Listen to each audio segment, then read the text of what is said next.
I'm your neurofabulous friend, late diagnosed AuDHD, and today we're talking to anyone who has looked at their job in 2026 and thought, I can't do another year of this. But also, recruitment feels like a personal attack. So, if you're quietly planning a career change while masking in meetings, rewriting your CV for the 10th time, or rage starting an online application form, this video is for you. Also, Happy New Year! I am in the beautiful South Island for New Year's, and yeah, it's the first of 2026. How crazy is that? Also, my hair is so bouncy and curly.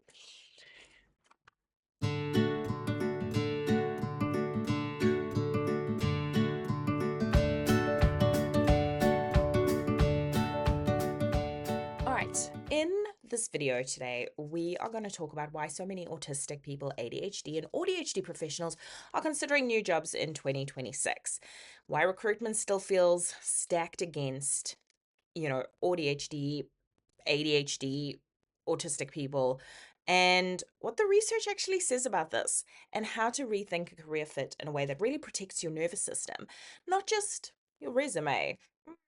So, kia ora. If we have not met, I work in safety and risk, and I hold a Master of Law focused on work and employment relations. I spend most of my professional life inside organizational risk and frameworks and psychological harm. Like, that's where my wheelhouse is. But I'm also someone who did all the right things. So I studied and I love my job and it's so much fun. And I'm really lucky that I have a manager that is very neuro inclusive, which makes me feel very grateful. So I am personally not looking for a new job. But in saying that, I understand that other people may be. Now, before we go any further today, the freebie for today's session is going to be linked below. It's a neurodivergent career fit mapping tool. It's a mouthful. I'm going to have to come up with a better name for that shit because I kind of took the level 10 life that I've done so much of in previous videos and I've kind of turned it into a career fit map, because sometimes we don't think about how the fit is actually working for us. We're just like, I am really good at research, and then someone gets placed in a research role. It's absolutely bonkers. So it's kind of designed to help you work out what you actually need from a job before you apply.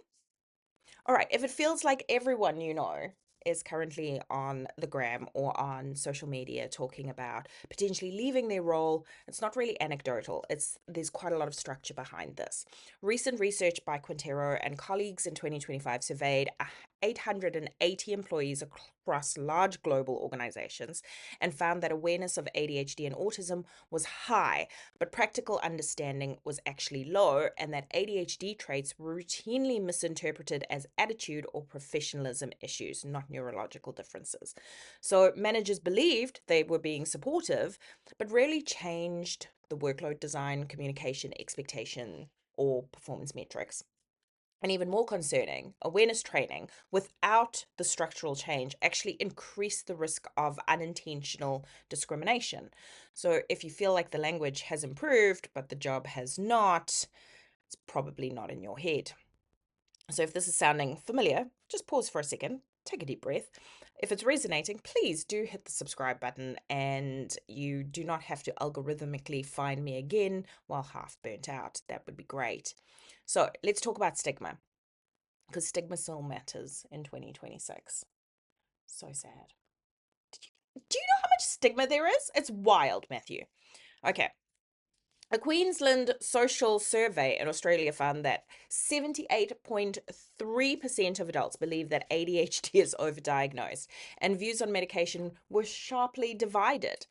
That belief does not stay on social media. It walks straight into recruitment panels, hiring decisions, and performance reviews. At a workforce level, the Diversity Council of Australia and Inclusion at Work Index found that 42% of workers with disability experienced discrimination or harassment, compared to 23% without a disability. So when people say just disclose or just be yourself, what they are ignoring is that disclosure still comes with real risk, and especially during recruitment. Career change increases that risk because non-linear CVs, gaps from burnout, gaps in general, and pivots are still judged through a neurotypical lens. Fucking grim.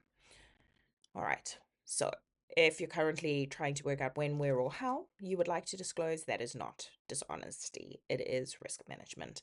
Also, curious to know if you are on the job hunt in 2026. What an interesting goal to set. Drop a comment below. Let me know.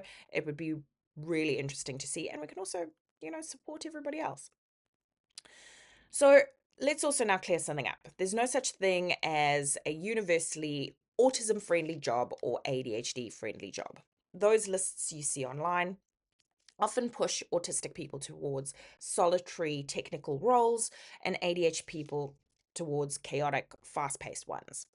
That's just lazy thinking. What actually matters with regards to these autism-friendly or ADHD-friendly jobs is the job design, not the job title. This is where I want you to start asking yourself, what job should I do? And then also ask yourself, what conditions does my nervous system need to function in that job? So I was having a look at all the previous videos that I've done around level 10 life and planning out your whole year and blah, blah, blah, blah. I used that approach because I was like, there's got to be something we can use to kind of map this out. So I used that and I've just kind of reconfigured it a little bit.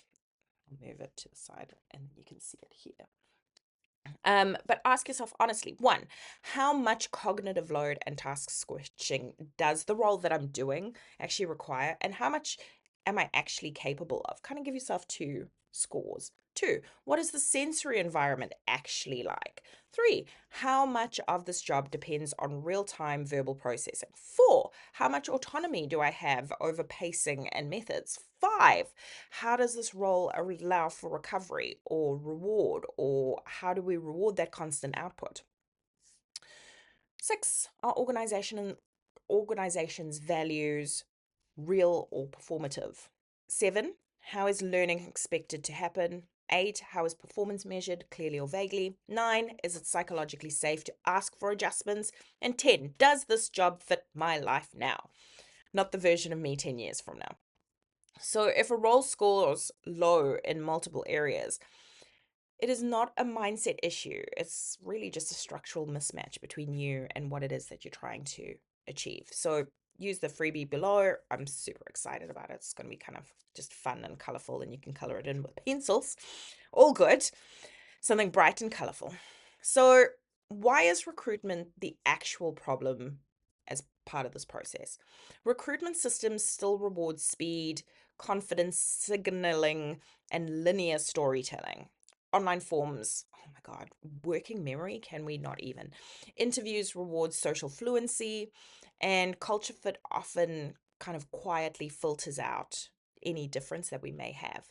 And research constantly shows that autistic candidates are rated less favorably in interviews despite equal or higher task performance, and ADHD candidates are penalized for traits that often disappear once proper structure are in place. So this is why so many neurodivergent professionals are not underqualified.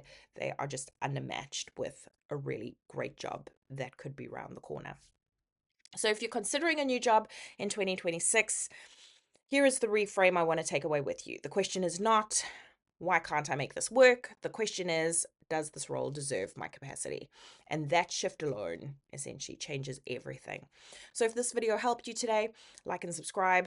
It tells the algorithm that neurodivergent professionals deserve better systems. And you've got the free career fit mapping tool below. And if you want to watch the next video, I recommend watching the one around burnout versus job mismatch, because those two things are very similar, and it's quite an interesting conversation. So see you next time.